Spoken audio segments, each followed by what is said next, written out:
Hi, everybody, and welcome to our first YouTube Live event this year for Save Your Photos Month. We are happy to have everybody. I see all the places coming in on the chat from where you're located. I even see somebody I know there, Linda. Hi, Linda. We're happy to have you here. We are so excited to talk about photo books. We have so much information to offer you about photo books, and we're just going to have a great chat. We're going to talk about the 10 creative photo book ideas, but we're also going to cover some other things as well. So to introduce myself, I'm Shanna. I am a photo manager in Ontario, Canada. My business is Ginger Snaps. And if you're interested in following along with any of the people who are speaking here today, all three of us, we're happy to have you reach out, ask questions, follow us on social media. For me, you can find me at gingersnaps.ca or also on YouTube at the Photobook Master. If you want to learn more about photo books, you can join me there. So I'll introduce our other two guests. If they want to come up on the screen with me, then I'll talk about them. This is Lisa Hardy, and she is another fellow Canadian. She is across the country, though, in BC. Her company name is Pictures on Pages. You can find her as well on Instagram, Facebook, and the links to our websites will be in the description of the video if you want to look any of us up after. So that's where you'll find our information. Then we have Lita Bunting, and her company name is Znimka Creations, and you can see how it's spelled there behind her. And she is in Chicago.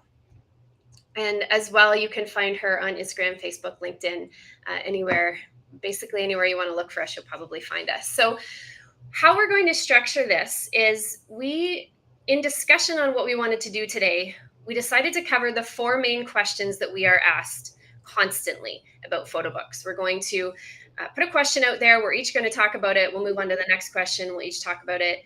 Following that, we're going to give you our 10, but actually 12 creative photo book ideas because we couldn't stop at 10. We had to do 12, 2 bonus ideas for you. And then at the end, there will be a time for questions and discussion with you. So if you have questions, definitely put them in the chat and we will touch on those when we get to that point. So are you both ladies ready to go? I'm ready. Yeah? Okay. I should also mention we won't be using screens. We're going to stay on the screen with you, and we have all kinds of real life book samples that we're going to show you as we chat. So, and even in the questions later, we can pull out, we all have books surrounding us on our desks right now to pull out to show you samples and talk about different things. So, okay, we're going to start with our first question, the one that we hear all the time. Where should I create my photo book? What site, what platform, what device, where do I go, what do I do? So we're going to start with Lita. Lita, how do you answer the question for people, where do I create my photo book? All right. Well, there are a lot of different platforms out there, and there's one platform for everybody. So, or not one platform. You go to where you feel the most comfortable and what works for you. When I design books, I use a proprietary software, and then I export those designs into a program that can print it.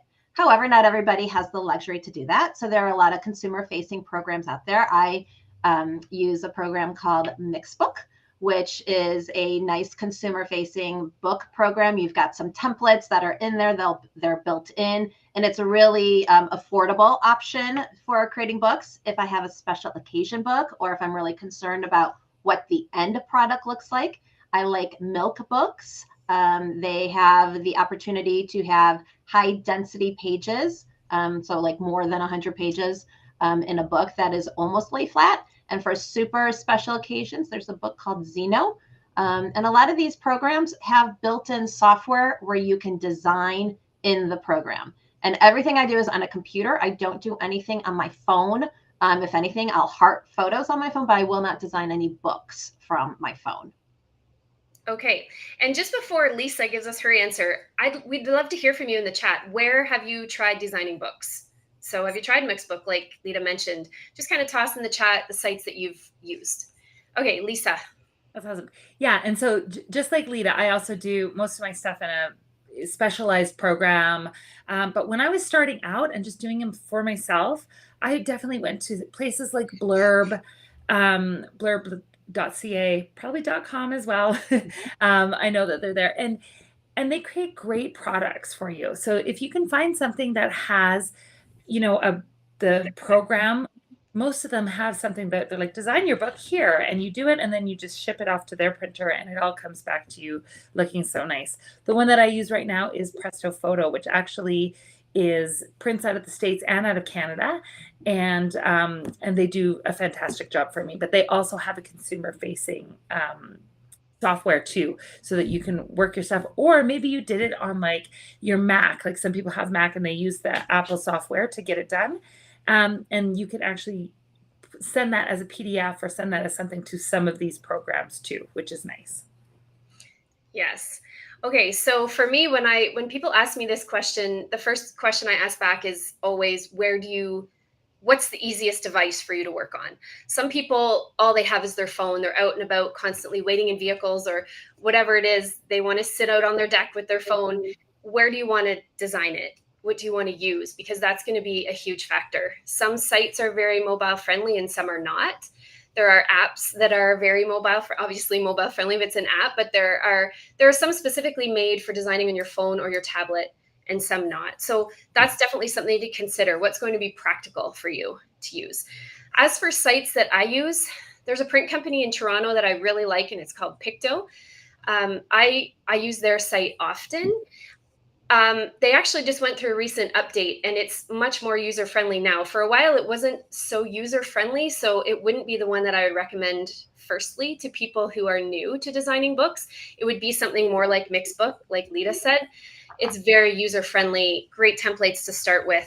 And Mixbook, if print location is something that's important to you, they're not a Canadian company, but they do print in a Canadian print house. So there are some of those things that you can kind of inquire about if they matter to you. But I definitely recommend Picto. I do recommend Mixbook to people. The other program that's super easy for people to use is Canva, because a lot of people are designing in Canva already. So you can design books, you can design pages. Just you have that extra step. Okay, I should actually mention, when you design in Canva, you can print a book. You can just send it on to be printed. I know in our area, they're printed through Staples. That to me isn't going to give the most fantastic photo book quality, but it depends what your budget is, what your preference is. You can design your pages in Canva and then upload them, like Lita and Lisa both mentioned, upload them to a consumer-facing program where you can then order your book and get great print quality. So those are probably the three options I would recommend most often to people: Picto, Mixbook, and Canva. Any other thoughts, ladies, before we move on to the next question? Nope, we're good. Okay. Question number 2 that we are asked a lot is, how do I select my photos? How do I actually go through the thousands of photos that I have, or the hundreds from a trip, or the however many? How do I actually select photos so I can move forward with making my photo book? Looks like I'm answering first for this one. So when I talk to people about selecting photos for their photo book, you really have to take a few minutes and just break down the project a little bit. So for an example, if you're doing a year in review book, okay, actually, I'll take a step back.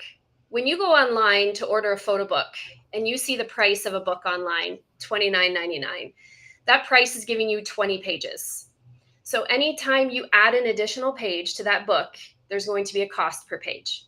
So if you have a budget that you need to stay, I need to stay under $100, or I need to stay under $200, or whatever it is, take a look at the price of the book, the price of the additional pages, and figure out how many pages you need to stick to in your book. So if you decide you want 50 pages in your book, you have the base price, and then you have 30 additional pages, 50-page book. Now you know this is what I have to work with.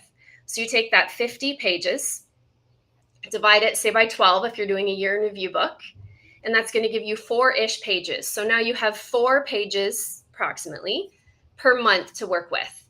The next question then is, how many photos do you put on a page? That's a question. That's another question we get all the time. How many photos do I put on a page? That's really preference. When, like, ideally, my answer to people is ideally 4 or 8 per spread gives you a lot of ability to use different designs quite nicely. But practically, when you're doing a year in review book, you're going to want more than 4 photos per page. So if you have 4 pages to work with per month, and you say, you know what, I'm going to pack on 10 photos per page. You know you have 40 photos now per month. You go to January, select your 40 photos. February, select your 40 photos. So the same approach can be done with anything. If you went on a 7-day holiday and you have so many pages you want in your book, you divide it by those 7 days that you are away, and you know, oh, I have 20 photos per day that I can put in my book. It's just a way to kind of break it down and attempt the projects that are a little larger. And one other thought on that is less is more. You do not need 5 photos that are almost the same. Choose one, capture the moment, and then choose something entirely different. You'll find that when you look back and you've chosen fewer photos, you really can capture an event, and then each photo stands out even more than if you were to just pack it with a whole bunch of photos that look pretty similar. So anyway, Lisa, your thoughts on that? My thoughts. So, when you're picking them, I love. You made a really good point. Making sure if you can get them picked beforehand, then you're going to be so much better off. So whether you're doing a year in review, whether you're doing I'm doing something for an anniversary party or a birthday, and whatever it is, if you can go through and get those done, picked and organized beforehand, that's great. And sometimes it's okay to pick. When Shannon was saying, like, there's 2 that are different. Like sometimes you'll have one that's landscape and one that's portrait, and you're not sure which one's going to look good. Sometimes it's okay to put both of them or a few of them into your original folder where you're like, I'm going to choose from these photos. And then once you're doing the layout, you might be like, oh, it's going to look better if this is a landscape, and then you can kind of choose from those. So sometimes you have to choose a little bit more before you break it down, if that makes sense. Yeah. Lita, do you want to give us your thoughts? Yeah. So for me, when I'm selecting photos, either for my own personal projects or for clients, I import them into programs that allow me. So I work on 2 screens. And so one side of the screen or one screen will have little thumbnails of all the photos. And then when I click on them, I've got the bigger version on the right. And so I can quickly go through and be like, yep, this one's in the book. This one's not. This one is. This one's not. And I work really quickly and efficiently that way. However, another way that I have been selecting photos for at least my personal projects is on a regular basis. I'll go through my camera roll and I will heart photos. And if I'm hearting it, it means it's book worthy. And actually, I just went through my husband's phone. We were driving home. We went to a football game this past weekend. And on our way home, it was a 2.5-hour drive home. I just picked up his phone. I'm like, I'm going to just start hearting your 2023 photos. Like, I need to make a book. I need to start hearting these. So you can very quickly go through your own collections and heart your photos, whether you're on an Android or an Apple device. And that's the first step, because you can then quickly see which ones are your favorites. And by knowing what your favorite is, then it's probably book worthy. And then, like Shanna said, if you're trying to maintain a budget and you can only have, say, 80 pictures in your entire book, then you cull it down further. Yeah. It's usually a more than like a multi-step process, right? Oh, for sure. Choose your greater group, and then we can cull a bit, and then yes. Yeah. Any other thoughts on that before we move on to the next one? Now, other than just saying that selecting the photos for me is probably the task that I dread the most for my own personal projects. It's like, oh, I have to go select photos. So whatever you do when you're doing these books, make it fun. Don't be overwhelmed by it. Just take it in smaller pieces, because once you get those photos selected, you get to then the fun begins, where you can then put it into a book and make something beautiful. And I think I'd like to add too is to when you're budgeting your time for a project like this, it's a huge chunk of time, right? So sometimes we think, oh, I'll just pick the photos and then I'm ready to roll. And yes, that is true, but it takes a significant amount of time sometimes to do that, as much as you're going to be designing too. So you make sure that, and depending on how much you have to go through, right? Like if you're picking through 50 pictures, no problem. But if you've maybe got 5,000 or 500, you know what I mean? You just have to keep that in mind. Sometimes I forget about that. I'm like, it's time to make a book. And then I think I just have to design it. Like, no, there's steps to do before that. And it does take time. So yes, definitely. And then just to take that thought just one step further, once you're into creating your book, I find it way more overwhelming to upload all the photos and start creating. But if you upload in smaller batches, or if you're on a holiday, if it's a holiday book and you do a day at a time, and then design wise, you can work with this group of photos rather than this group of photos. It's just, it's an easier approach. Okay. Question number three. How do I blend both printed and digital photos into one book? I get to start this one, right? You do. Yay. These are some of my favorites because and you'll get to see a few examples of them. But I love taking like these long chronologies and putting them together. So then you're going to have these old scanned photos. And you just want to make sure when you're getting your pictures scanned, or let's say you've previously gotten them scanned and now you're getting ready to make the book, that the pictures are high enough quality of a scan, so that you can, because it's amazing is you can take little pictures that are like 2 by 2, get a good scan on them, and actually blow them out quite large, so they could even be like a full page in your book.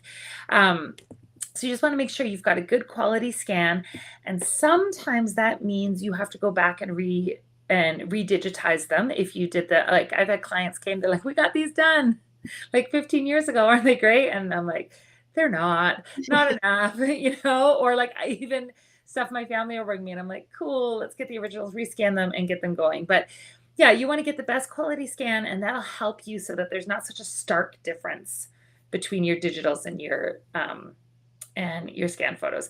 But they are going to look different, and that's okay too, right? Because your book, like pictures from the 80s have a certain quality to them. Pictures from the 50s certainly do, compared to pictures from your professional family portrait that you had done last year. You know what I mean? So yeah, just work on getting a good quality scan. Yes. And where to do that, or how to do that? Do you want to expand a little bit on that? Sure. So, I mean, if you've got the time and you've got the equipment to do it, you can get something that I always say, like sometimes if people are working with like the Epson V600 is a great one that you could go to Staples or, anywhere, pick up that flatbed scanner. It'll take you a long time, but I always say to do it at least 600 DPI. You'll be given choices like 300 DPI, 600 DPI. If you do 300 DPI, that picture can't be blown. It'll be what you get, and then you print it at the same size. So you won't be able to blow it up. But if you get a 600, you can blow it up a little bit. It just gives you a bit more flexibility. If you are like, ain't nobody got time to sit, like I'll be showing you guys one book that I did way before I started. I digitized the photos way before I started doing this myself. And it was me, a flatbed scanner, and 9 seasons of Desperate Housewives. And like me, I was a teacher and I was on spring break, and it was me. Like I was just like, this was what I did all day long. Lift it up, put new photos in, put it down. It can be very time consuming. So if you've got the time, great. If you do not have the time for it, go to the photo managers and look up somebody who does this professionally and offload it. And what's funny is this is just a little bit of an aside, but for my parents' anniversary, I did some videos. I don't convert videos in my own practice, or these 8mm films. But the feeling I felt when I dropped this off, and I was like, oh my gosh, it's like I did it, but somebody else did it for me, and I'm going to pick it up and be like, it's done. It's off my list. And I feel better and safer that those things are done. And so I honestly feel like for a lot of people, a lot of my clients will come and they'll give me their bins and they're like, oh, I feel so now, because it's going to get done and it's going to be done really well. So if you're doing it on your own, that's awesome. There's lots of great consumer products out there. If you don't have the time or the skills or the technology, find someone in the photo managers. They are amazing, and they'll work and take such good care of your photos. Yes. Awesome. Lita, what are your thoughts? So for me, it really depends on the project type. Like if it's a family heirloom book, then you want to make sure that any photos that you're having scanned are done professionally. Like Lisa said, 600 DPI. But if it's, scanned kids artwork or scanned photos from your college days, and you just want to get them digitized and into a book, then it's not an archival or, this legacy book. To me, when I do my books, it's about the story that it tells. So if a scan isn't perfect, that's okay. It's still part of the story. And if there's no other way to get that picture in a better quality, then that's okay. Just get that book done, get those photos in there, and have that story and that history captured. I have put poorly scanned photos into books because they meant something. They meant something to my clients. They meant something to the people they were gifting these books to. So you get to choose what your priority is, whether it's perfect story or perfect photos, or if it's telling the story. And it doesn't have to be perfect. And some of those blurry photos are the best ones because they have a story that goes with it. Yes. Yeah, I agree with that. I love the high quality, and we need to do what we can to preserve, like Lisa said, those really special family photos. But I also want to stay on the practical side and say, okay, if you can get this done, like this book done. A couple of thoughts that I have on the topic. The first one is, if you are a photo editor, if you like to pop in and use filters or use change, like make adjustments, just make sure you're keeping those consistent between both your digital and your newly digital images. So just keep your edits consistent with both. And then I have a sample. I'll be showing this again later, this book, this photo book. I'll be showing it again later, but this is a sample of what Lita was just talking about, where this is artwork and report cards and all the things from school. To me, these aren't super special in the way that they're not family photos from, way back that need to be preserved. So for this, I used an app, the PhotoMine app. I don't recommend that for preserving family memories and special photos, but there's a place for every tool. Every tool has a purpose. For something like this, if you can get this book done and get rid of that bin that holds all the papers, use the app, put your book together, toss the bin, and then get a scanner or a professional to do your actual family photos. But there's a place for all of it. Yes. Any other thoughts before we move on to the next question? Oh, we're good to go? Okay. Question number 4 is, what size and style of book should I create? Hear this one a lot too. Lita, do you want to start with that? Oh gosh, I mean, that is one of those questions that it depends on the client. It depends on the book type. It depends on who's going to be seeing the book. There are a lot of factors that go into that. I always design with lay flat in mind. And what that means is that when you open the page, then it's completely flat. There's no like hump where the seam is. But when it comes to like orientation or rectangle versus square, I personally do all my year in review books in a landscape, like 8.5 by 11. So it's like rectangular. My travel books, I do square, usually 10 by 10, but some of them I do rectangular. Really, it's so dependent on the client and what you're looking to do and what your priorities are. A lot of lay flat books max out at 100 pages, and some of my books are more than that. So then you have to find a printer that can print high volume. There are certain printers that do, but they might not be lay flat. So it's really contingent on what you're looking to do. Cover choices, there are so many different cover choices. I mean, I think that we can have decision paralysis sometimes when we're starting to do this. My suggestion and recommendation to anyone is, don't overthink any of these decisions. You can't go wrong. If you get your photos into a book and get it printed, you've won. And if you wanted a leather cover, but you ordered linen, or you wanted beige and you ordered black, it's okay.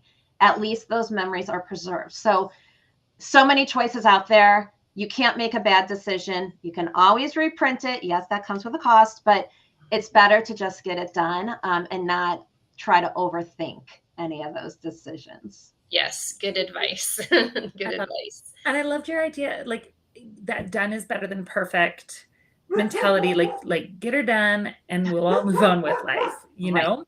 And Yeah, I think for sure. like, I just printed a book this weekend, and it came and I opened it up and I'm like, oh, whoops.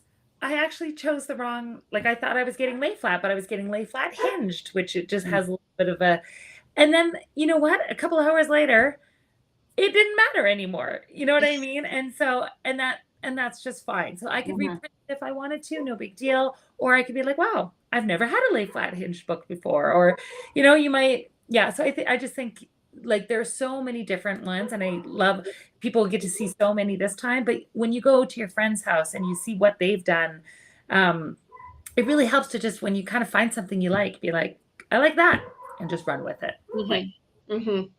Yes.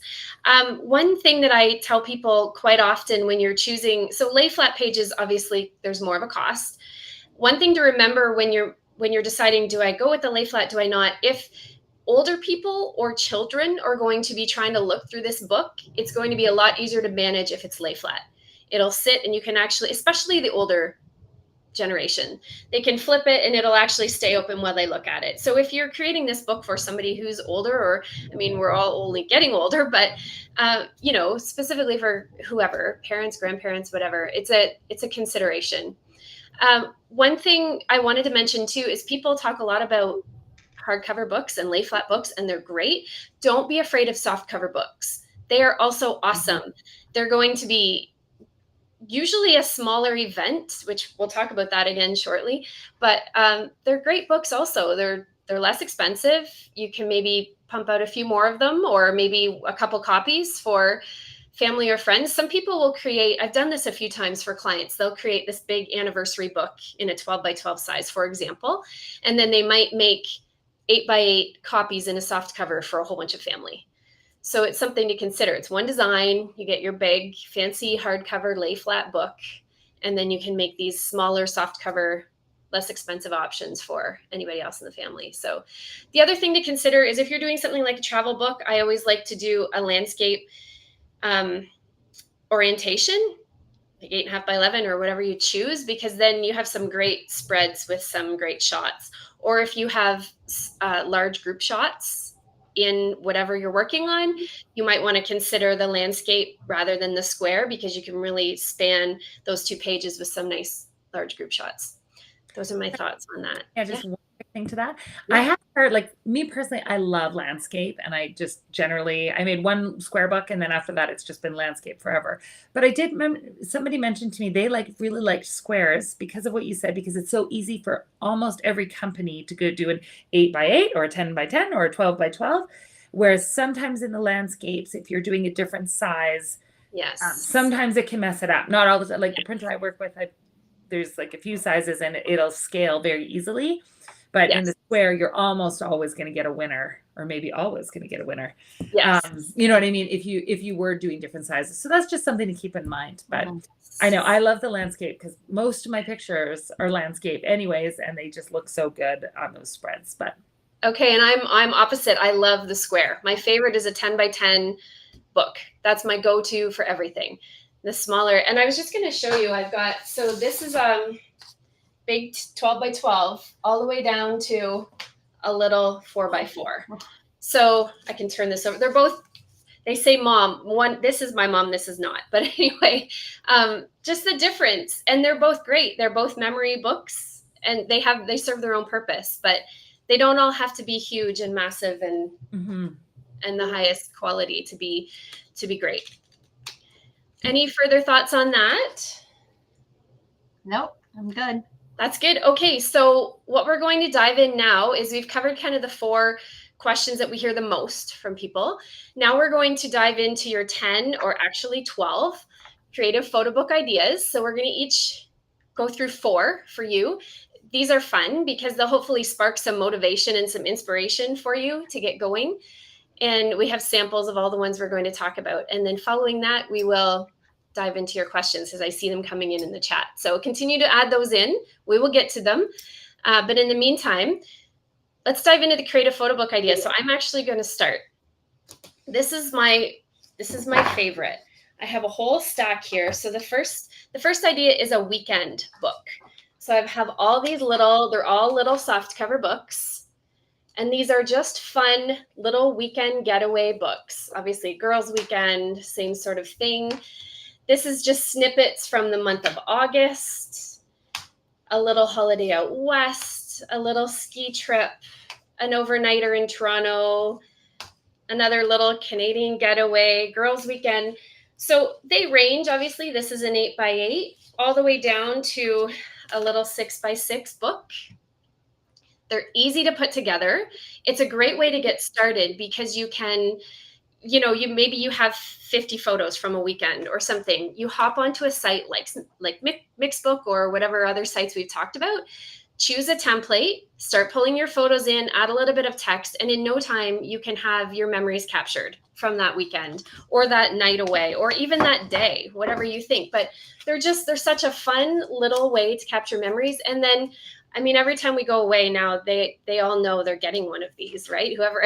So I put a book together and make 6, 5, 8, however many copies, and everybody gets a little copy of this weekend away. It's like a little series we have now. So great idea. Just choose a weekend, and it could be a random weekend in the life of your family. So when you look back, you think, oh yeah, that's what we used to do on Saturday mornings. We'd have crepes for breakfast. I don't know, whatever it is, but you can do a weekend in the life of your family or a weekend away, whatever you think.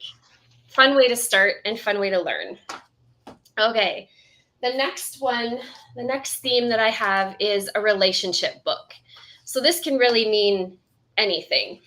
So I have a few. These are bigger books here. And now these ones are digital scrapbook style from kind of years ago. I would say now my style at least has changed and it's more of, the white, standard white. But anyway, my sister-in-law is one of my really good friends. And so we have a book of just all the fun things we've done over the years. Family blessings. Our family had photos taken. I have a large family. So we had photos taken one year. So pop them all in a book and whoever wants a copy can have a copy. My friend made me this when we were friends for 30 years. She put together this book of all the fun things we've done over the years. And this, of course, this isn't my mom. This is one of my good friends' mom. And she passed away young. And so this book is about her relationship with her mom. And so there are just so many fun relationships that should be documented for somebody's birthday, for Christmas gift, just for fun. But it's a great way to tie all those memories of your relationship with somebody together into one book. So that's the second theme for you. My third one is the school books, K to 12. So I have these 2 books. I have 2 sons. They're now 19 and 20. So I took their bin of paperwork and class photos and report cards, and I used the PhotoMine app, like I mentioned. I just set up a well-lit area in my dining room, and I just snapped a photo of all the paperwork. I grabbed a template, and I popped it all in, and I could get rid of that entire bin. So these, everybody keeps the paperwork and the crafts, like the macaroni crafts and all that. It's time to get rid of those bins, put it all in a book, and toss the rest. So that's what these are. And my last theme idea is the family recipe book, which I really like these. A lot of people like the idea and they would like to dive in, but I think it's a hard thing to tackle. I put a message out to my family. It was a couple years ago that I put this book together, but I said, hey, what recipes of my mom / grandma, to a bunch of them, what are your favorite recipes? And then I compiled the ones that were favorites. And there's just a photo on each page. And then I also have it listed who loves that recipe, like how many people named that recipe as their favorite. The recipe's on there and they get used all the time. This is another one that was made a number of years back. My sister-in-law made this one and just gathered various photos and people's family or favorite recipes, pop them in a book, and you have everything together. So that's my 4th theme idea for you. Okay, we're going to go to Lita. She's going to take over with her 4. All right. I don't have as many samples to show. I think that when I make a book, I give it to the client and then I don't create one for myself. But my first theme that I'm going to talk about is it's a seasons of book. So if you go somewhere every summer to the same place, to the same lake house, or if you do something else that's repeatable, my kids go to summer camp every year. So I have a seasons of camp book. And so here's the book. And so they go to camp, and at the end of every camp, I collect those photos into a book, and then I wait a year. And then the next year I collect all those photos and put them into the book. And then after 4, 6, 8 years, you have a book of their camping experiences. So it could be a season of tailgating, a season of the mountain house, a season of whatever it is. But if it's something that's repeatable, you can just collect it. It's not a year in review. It's just that moment in time during that month or that week or whatever you do that's repeatable.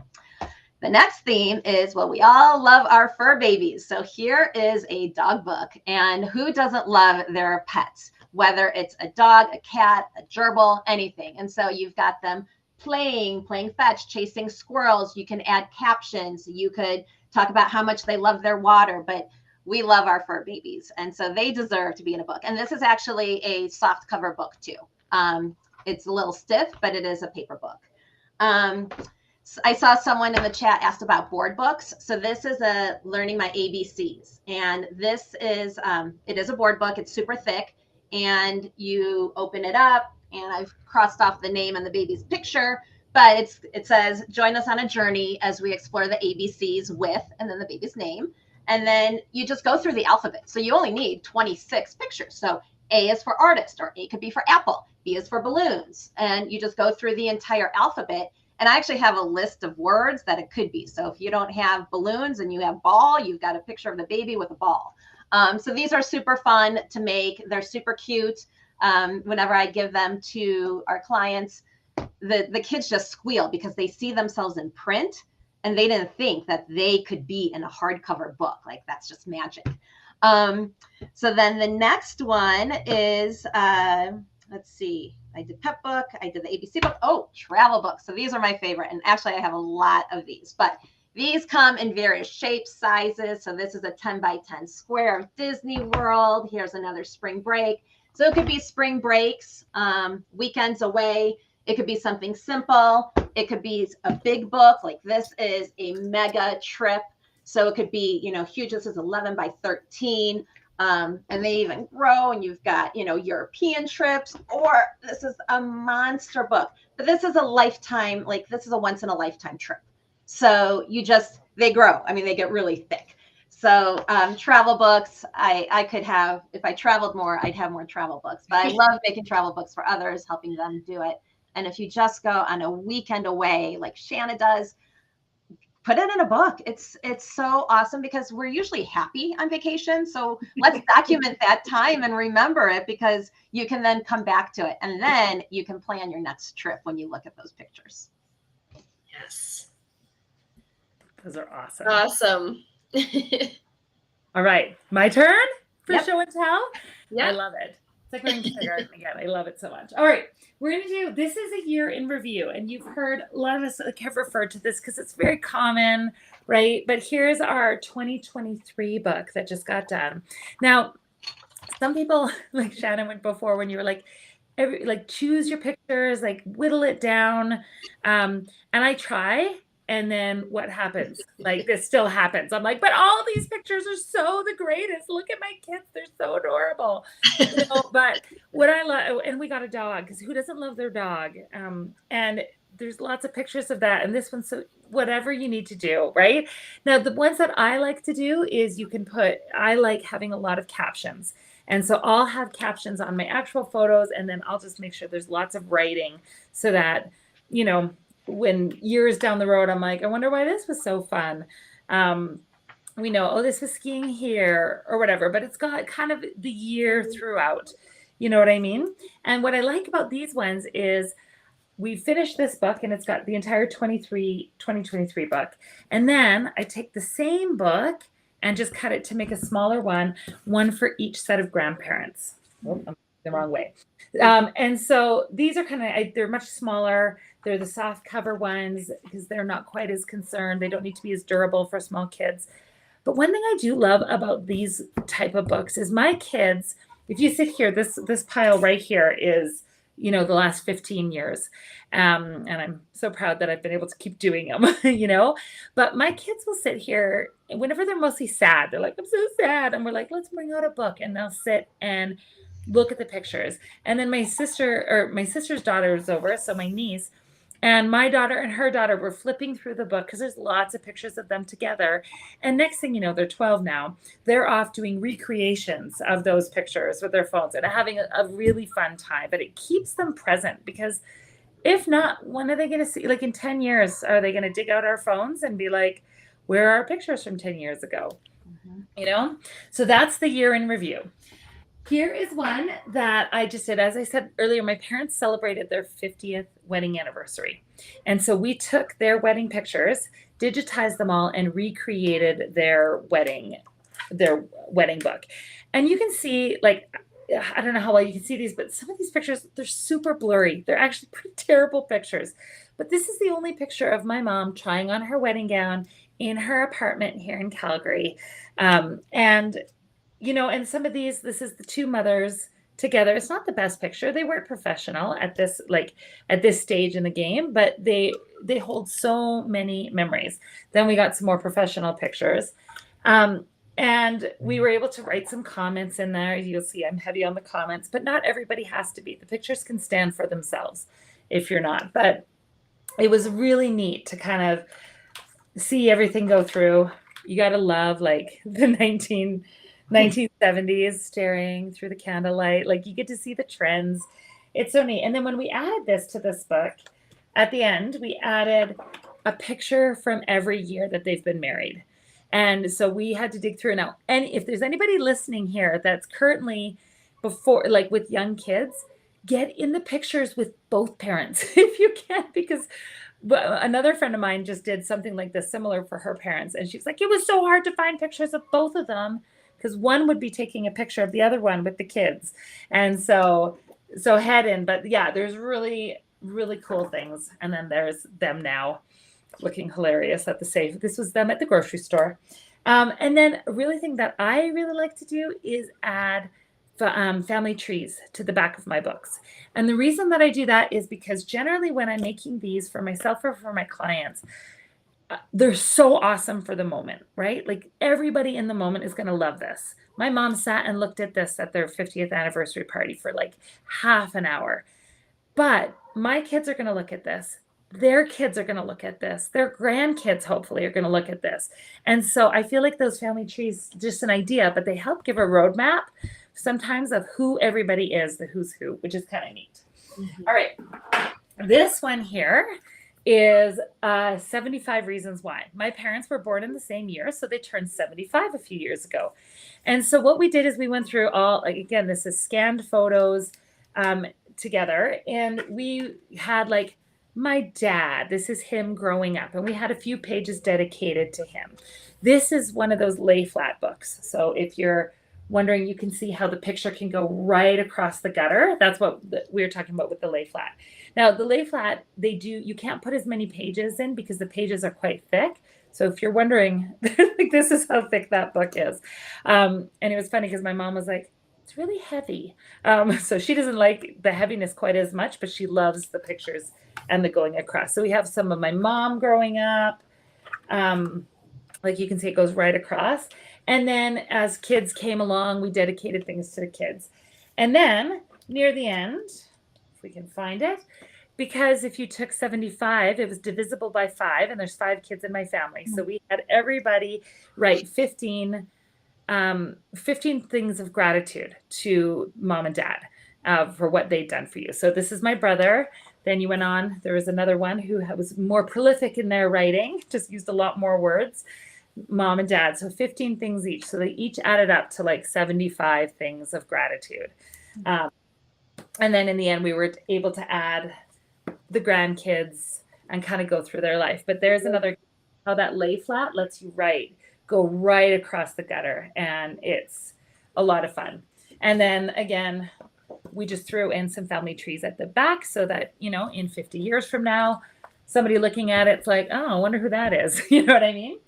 Okay, this is the last one that I get to show and tell, but this is one of my favorites. So this here is my grandma.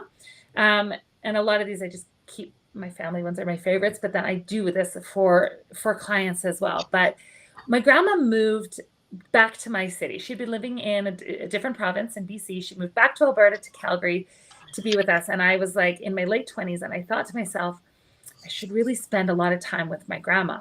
But like, what are we going to talk about? Like, I should go regularly, but what are we going to do? So what we did is we digitized all our photos and we put them up on a TV and connected like my computer to her TV so that she could see it. And we would just sit and ask, hey, grandma, put up a picture. Who's this? And she would just start talking about the picture, and we would just sit there and type it onto the computer. And so we spent like years doing this, like just Sunday afternoons when we would go. And it was so neat because then over time we actually knew like these are just pictures. It's a very blurry picture of two pigs, but there was a story that went along with it. On its own, it's not worth anything, but with this story, it was really cool to add that to them. And then if I can add just one other thing. So then there were some things that didn't have pictures that went to it, and we just kept typing whenever she kept talking. And nowadays, if you're going to do something like that, you have your phone, which can do voice recording now. So you don't even have to sit there like me typing away. You can just voice record it and make a voice memo, and it'll transcord it right to text. But one other really cool story about this book is there were a bunch of pictures, and if you're going through, if you've got your parents or your grandparents' pictures, there's a bunch that you're like, I don't know who these people are. Like, they're just relatives, but they were part of my grandma's collection. And so she knew who some of them were. Some of them had writing on the back. We just put that in here. But what was really cool is we put this together, and we had at her funeral, we sat there, and it was amazing. And all the cousins were able to look at stuff and be like, oh my gosh, these are my parents. This is my parents. But a few years after her funeral, probably 10 years, we got an email from somebody that found us on findagrave.com. Those genealogists out there, you're going to know findagrave.com is people who take pictures and transcribe of gravestones so that people doing genealogy can find their loved ones' gravestones more easily. Anyway, somebody reached out to us and found us through that and was like, hey, are you we were from Germany. I saw there was somebody from Berlin. Hello, we've got relatives there. But they moved over from Canada, my family. And they're like, are you the ones that moved over? Like, are you related? And we're like, yeah, that's us. So I sent them the digital copy of this book. And when they got to this section, they wrote back, they were like, oh my gosh, that's my grandpa. That's my uncle. And they had access to these pictures that they had never seen before, that had been sent overseas, and now we're coming back overseas over the interwebs to come be back with them. And now we have a place to go stay if we ever go to Poland and Germany, which is also kind of cool. But I love this one just because it took, like, there was a lot of heart that went into it. But I just think these books, like, we make them and so much love goes into it, but they go for generations because digital photography is amazing and we are so grateful for it, but it really makes a difference to put it on in print. It really. Mm-hmm. So those are my ideas. All done. Awesome. That was good. Actually, that last book that you had there, Lisa, just made me remember one other really cool project that I did that I should mention. Follows along with that, but I did a project for a family where the mom was going through some health issues, and they reached out to family and friends, and they had everybody write a letter to her. Mm-hmm. And so in this book, they had all these letters that were sent to this lady, plus pictures. We included the actual handwriting when it worked. Sometimes they had to be typed out, but sometimes we could use handwriting. Things like that just made it so special. So anyway. Oh, cool. Awesome. So we are just going to wrap up this part, and then we're going to go to your questions. The last thing we're just going to mention before we do that is why create photo books? Why? Lita? I just said it before, but I just think, like, our phones are amazing. Our computers are amazing. But there is really nothing like sitting around on a couch and looking at this, or sitting around the kitchen table and looking at something that has been put together thoughtfully and tells the story of families, tells the story of friends, tells the story of connection. And I really think that, it's this, although awesome and is a great tool, isn't the end. The end product, I think, is the books. Right. Lita, your thoughts? Yeah. Well, like I mentioned, I love telling stories, and I think that telling our stories through books with our photos is the easiest and most meaningful way to do it. And like Lisa said, when someone's sad, they go look at a book and then they recreate those memories. I mean, my kids will go into our room where we have all of our family year in review books, and they'll just pull them off the shelf and they'll sit on the couch and they'll be like, remember that. So it's a way to bring joy to the family, to the household. We forget what we've done. Like, I'm a little bit behind on my year in review books, but I'm pulling together the photos for 2022. And I forgot about some of the things that we did. I'm like, oh, that's right. We did go there. Oh, that's right. We did have that memory. And so it's a way to remember. I mean, I'm getting older. I forget a lot of stuff. And so I've got my books to remind me of those things. And lastly, we'll be sitting around dinner and we'll be talking and somebody will say something, they'll remember something incorrectly. And I'm like, that's not how it happened. And we run to the photo book and we say, see, it was like this. And it's not always me being right, but I like to say that I'm always right. So it's really, it's the joyful memories that these books bring, and just having something tangible and something that we can pick up and show, especially, you know, the elderly, they're not going to sit there and scroll through your phone. Even when, you know, when I went on my honeymoon, I want to show my grandma my pictures. She wasn't going to scroll through my phone. So I quickly had to pull together. I did a scrapbook and it was huge, and we could go page by page and she could linger and she can look. So, I think there's only good things that come out of photo books. I absolutely love photo books. So they're just wonderful tools and treasures. Yes. I agree. I agree with the memory part of it. For anybody who knows me well, knows that I struggle with memory. I do not have a good memory. So to look back on these books and remember all the fun things that happened, or even the sad things, or not everything has to be super awesome and exciting to be in a photo book. Like, just, it's your whole life. It can be all the things. I think that's really special. I also think that it really just strengthens relationships that you have with people. And I know for me, so I have sons, like I said, and before they both came home from school last Christmas, I knew they were both gone for the year, came home for Christmas holidays, and we had a trip previously, and I made sure I had the book ready, and I just set it out on the island before they came home. And of course, before you know it, they're both just sitting there and they're going through the book and they're reliving all these fun memories. And it was so worth it, even if it doesn't get looked at ever again. Even for that, it was worth it. But of course, it will get looked at again. So anyway, that wraps up our portion. We've talked for a while because we have so much to say about photo books, but we would love now to hear your questions. So we're going to start. Okay. Have any of you made photo books from scanned scrapbook pages? I've found that many of the book companies don't seem to have a blank template that you can just drop full bleed images. Yes, I have run into this a lot with my own and with clients. I'll just answer this and then we'll pass it on. I'll just explain what I did. So whatever photo book company you want to go with, actually one that I was working quite closely with for a while, I was trying to get them to set up a template for this, and they finally did, but now they're no longer printing books. So anyway, I'll get a template and I'll set up a page, exactly the size the square that I need, and, you know, with the proper amount of border, bleed, whatever it is. And I'll just duplicate that page throughout the whole book so that I know I don't have to recreate it on each page. So just set one up the way you want it that perfectly fits your scan.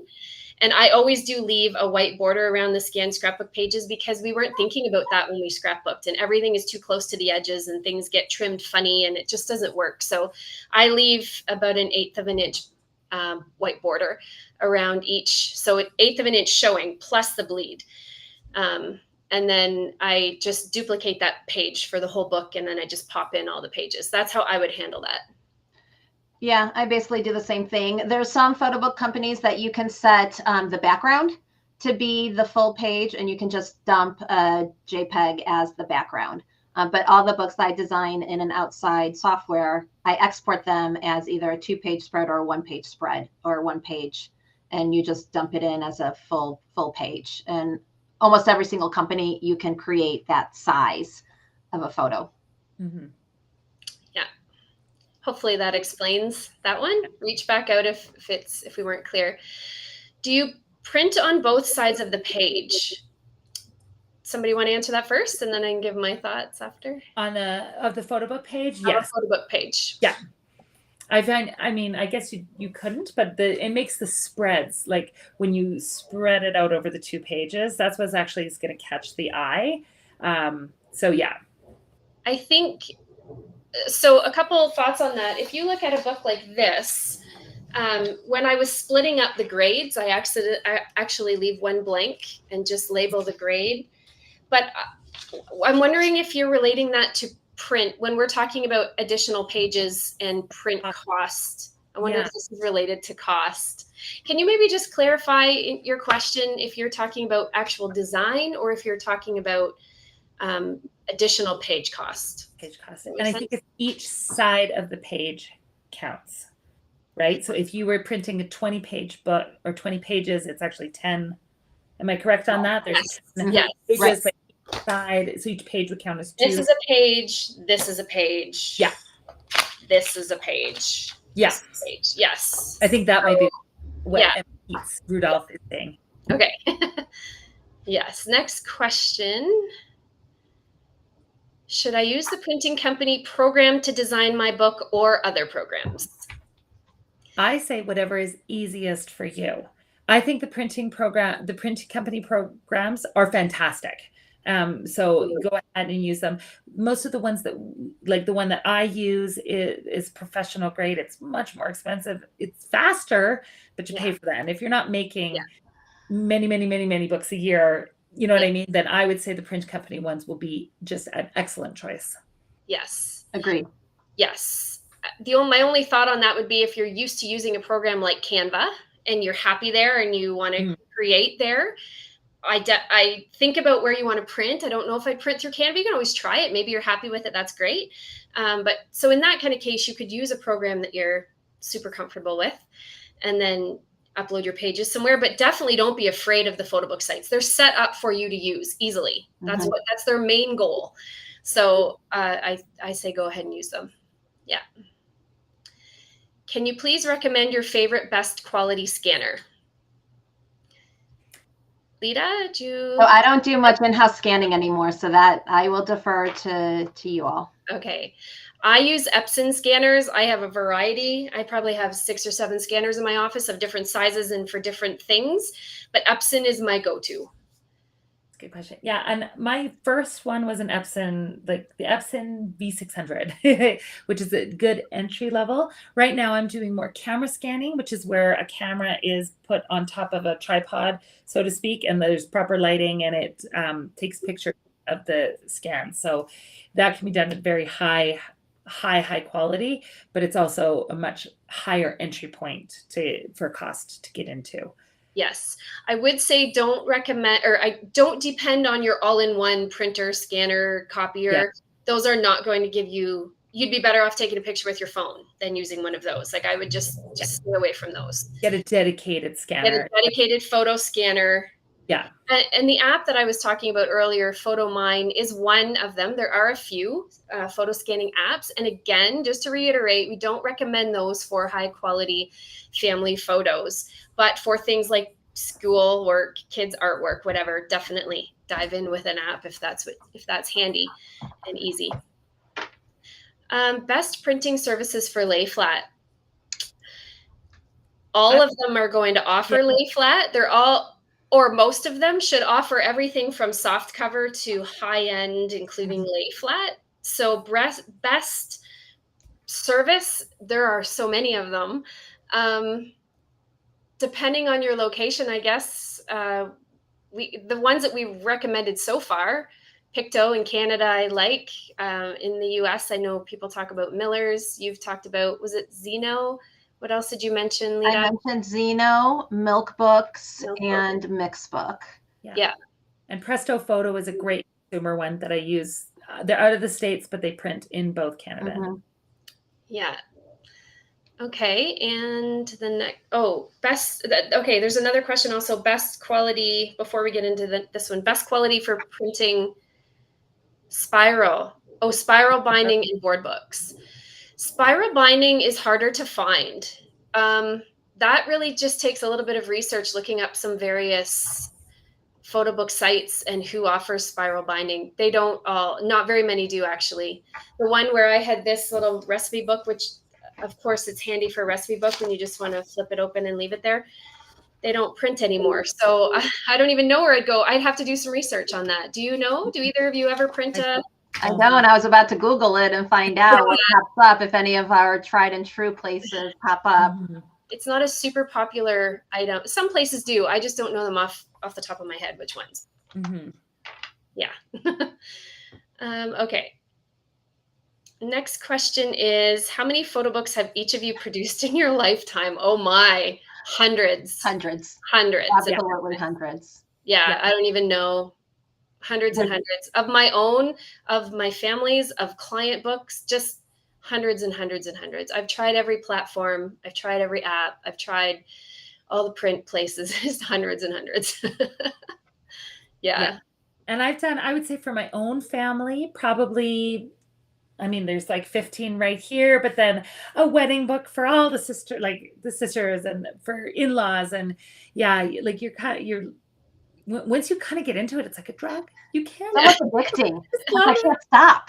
Oh, I need a book for this. I need a book for this. Yeah. I'm just gonna throw That's it when together. you get into the weekend away. Like, oh, got to do a book. It was a weekend.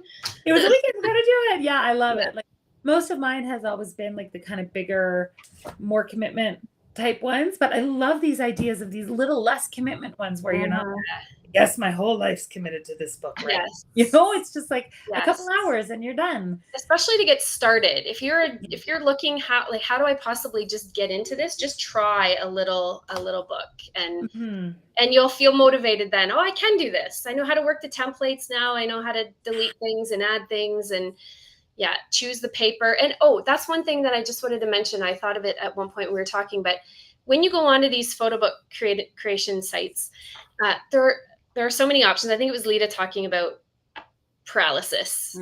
Decision paralysis, like paralysis. There's too many choices. Yeah, don't get too overwhelmed with all the different paper styles. I mean, of course, some papers are super fantastic feel to them, but really for these photo book companies that want to produce great quality photo books, their basic page satin usually or something like that is going to be great.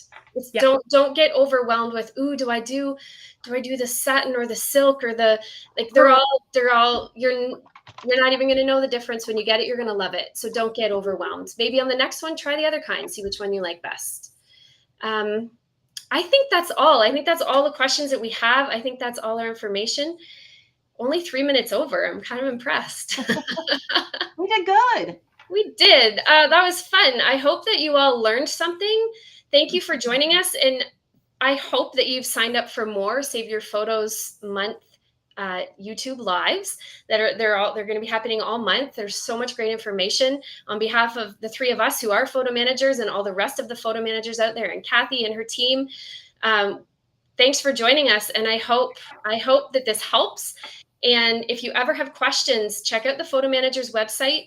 Look up a photo manager in your area, in your country, but also people can work remotely and work with clients all over the world. So you don't even need to get hung up on location, really.